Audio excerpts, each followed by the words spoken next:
Jeremy Sockman here with a look at another movie that brings kicks and backflips and even a few punches. It's Kill or Be Killed from 1976, and this one's got more than just some fancy kata and dwarf acrobatics.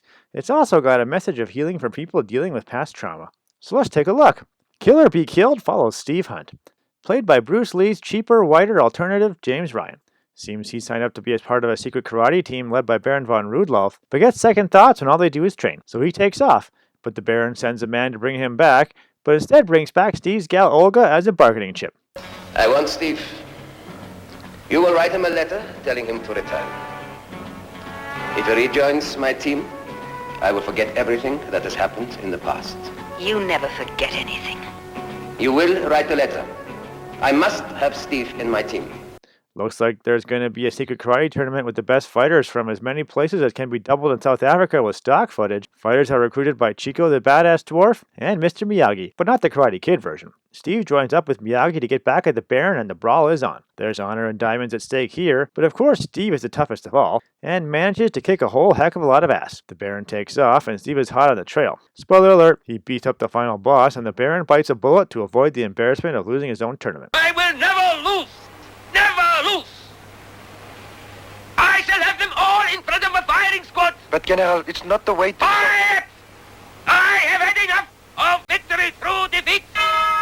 So maybe you're asking yourself what's so special about the secret underground karate tournament and diamond smuggling movie that sets it apart from all the others? Well, besides the goofy accents, this one has a message of hope buried in its sand. You see, Baron von Rudolph set up the whole Karate Olympiad because he was still smarting over losing the 1936 Karate Olympics and getting booted from old Adolf's inner circle. It's 40 years later, and despite having a fortune in diamonds, a swank castle in the desert, armed guards, a dwarf henchman, and a surprisingly accurate homemade Nazi costume, he just can't get over his failure on the biggest karate stage of them all. And if your team wins?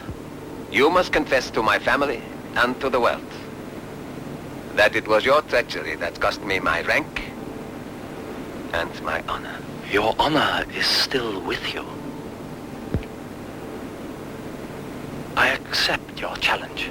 And that's the real tragedy here.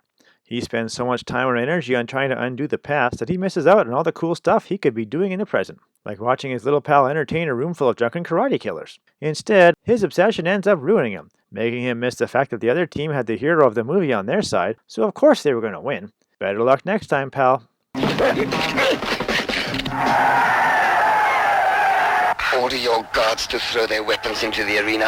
But the larger context here is teaching all those bitter ex-Nazis that they should just bury the hatchet with the rest of the world and get over the fact that they got trounced on an old WWII. If you can just let the past go, then you won't have to eat a lead sandwich like Baron von Loser did. Von Rudolph, you haven't changed.